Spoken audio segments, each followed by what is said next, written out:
Hello, it's me, Minty, back with another video. So the same night I read One Star's confession, another thing happened.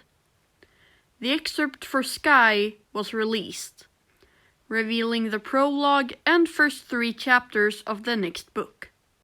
I'll link the excerpt in the description, but for you lazy rats who can't be bothered to read on your own, I'll summarize for you. In StarClan, Reed Whisker is freaking out about RiverClan being in chaos, but Missy Star tells him to calm down. For some reason, they can't warn RiverClan about an incoming unspecified crisis, and they also can't tell the other clans that RiverClan is leaderless. I don't know why when all clans are on good terms now. Sunbeam is peacefully hunting in the pine forest. Except it isn't peaceful because Goldswoop is there. She tries to make Goldswoop not be there, but it doesn't work.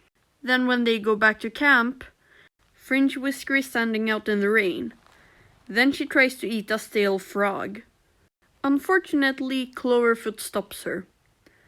Dovewing and Tiger Star's ginger son, Rowankit, who was a dark grey daughter last book, is sick, but Puddleshine and Shadowsight have no catmint. What could this possibly mean for the story? Meanwhile, everyone in ThunderClan hates Nightheart.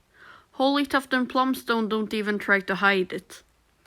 Lionblaze tells Nightheart not to climb any trees, but he does it anyway and gets hurt. Finchlight hates him from out of nowhere, and Sparkbelt is still angry.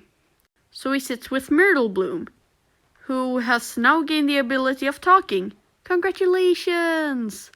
Meanwhile, Brightheart might have green cough, but Jayfeather and Alderheart are almost out of catmint. What could this possibly mean for the story? Frostpaw is unsurprisingly traumatized from watching her mother be torn apart by dogs. Splashtail tries to cheer her up, but fails. Then Mothwing has changed her mind about telling the other clans what is going on. And the chapter ends with Frostpaw being determined to find a new leader for RiverClan. I actually really enjoyed all chapters. I know a lot of people criticize chapter 2, but I personally like it. And Sky's off to a strong start. I just hope they don't drag out the I don't look like Firestar thing for too long. I love how they show Sunbeam still cares about Blazefire, but feels so awkward about it. And I like how they kept her trait of being a hard worker and using work as a coping mechanism. I also love how, like last book, she actually interacts with the cats around her, something the last arc lacked severely. With Frostpaw, I love how this book portrays grief and trauma so realistically. In modern Warriors books, a lot of cats don't care when their loved one dies. The only exception is like Sparkpelt. Here we see a real reaction. She hasn't eaten for days. She can barely move. She can't stop thinking about what she saw. That is good writing. We should get more of this. Well, maybe not exactly like this, as everyone reacts to grief and trauma differently. When Mothwing first revealed she wouldn't tell the other clans that RiverClan was leaderless, I was pretty angry, and thought, oh, using this to avoid communication, huh? But after thinking about it, it makes sense. If Frostpaw goes to the moon pool and a new leader is chosen, the other clans would never have to know RiverClan was ever in a crisis. Of course, we know based on the blurb for Shadow that RiverClan doesn't get a new leader, but still. A big positive this book seems to carry from River is the huge improvement of the ShadowClan background characters. I love them. The younger cats actually have personalities now, and I love it. Of course, there are still some unnecessary characters there, but they can get killed off whenever. And it's still a huge improvement from last arc. The only cat in ShadowClan that Shadowsight interacted with was his parents, his mentor, and sometimes his siblings. That's an incredibly small circle of cats, when they could use his medicine cat status to have him interact with cats for any reason. But in the Broken Code, basically all younger cats were just using those arguments where the whole clan is involved. In a starless clan so far, lots of former nobodies have appeared more in River alone than they did in all of the Broken Code. Heck, I love Gold Swoop, and I also love that it seems like she's becoming a major character, because it's 100% intentional that they're including her that much. But I swear, if they're pulling a rose petal on us, I'll stop reading the series. Unfortunately, ThunderClan hasn't had the same development as ShadowClan, but it seems like they're starting to improve, with Holytuft and Plumstone having a clear stance in the Nightheart naming drama, and Myrtlebloom having quite a memorable conversation with Nightheart. Based on info we have, I think Nightheart and Sunbeam will interact a lot in this book, backing up a popular theory that they'll get together. I don't want them to become a couple, but they probably will. However, I won't lose hope until they literally say, "I love you," to each other. At least we can be pretty sure they don't get together before Shadow. It seems like Sunbeam doesn't have any romantic interest as of that book. Okay guys, it's time. The thing you're all been waiting for me to address. The green cough outbreak that will 100% absolutely going to happen. I thought I was so smart for noticing this, but then I found out it was the first thing everyone else noticed as well. ShadowClan having a case of green cough and being short on cat mint? I can dismiss it.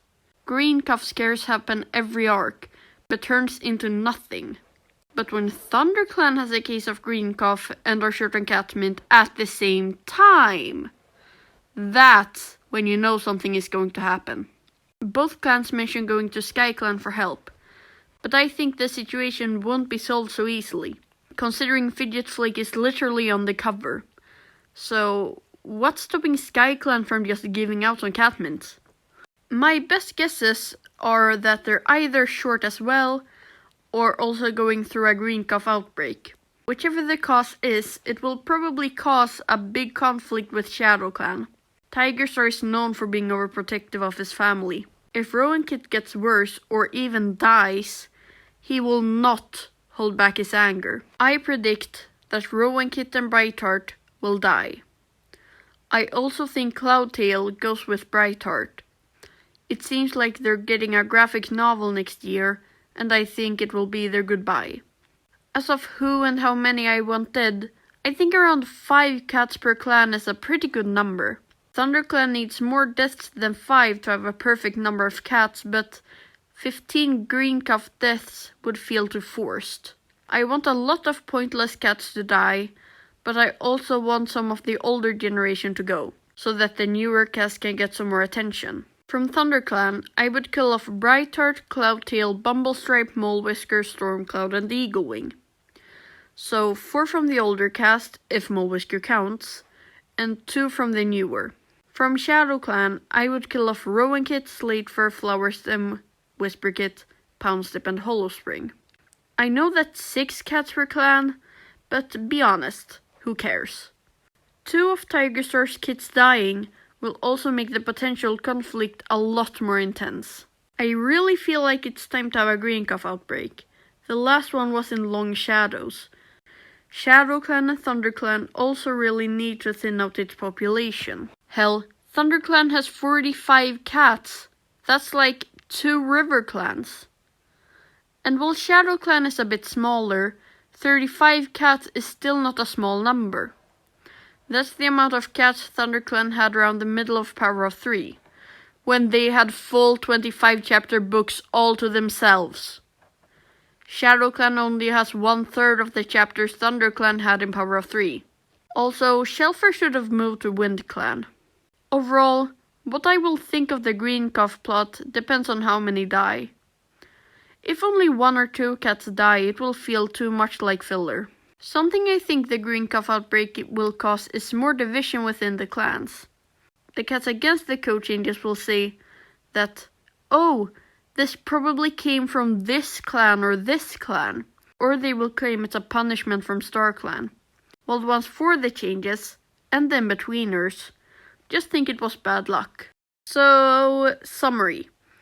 I think there'll be a green cough outbreak. For some reason, SkyClan can't give any cat mint, and lots of cats die in both ShadowClan and ThunderClan, including Tigerstar son, Rowan Kit, which leads to a big conflict between the ShadowClan and SkyClan, and more discrimination against Fringe Whisker, who feels less and less at home. Meanwhile, Berryheart uses this to get more support for the opposition to the code changes. In RiverClan, Frostpaw struggles to contact StarClan, and then Mothwing dies, leaving her to lead the whole clan by herself. And that was all for me. Bye.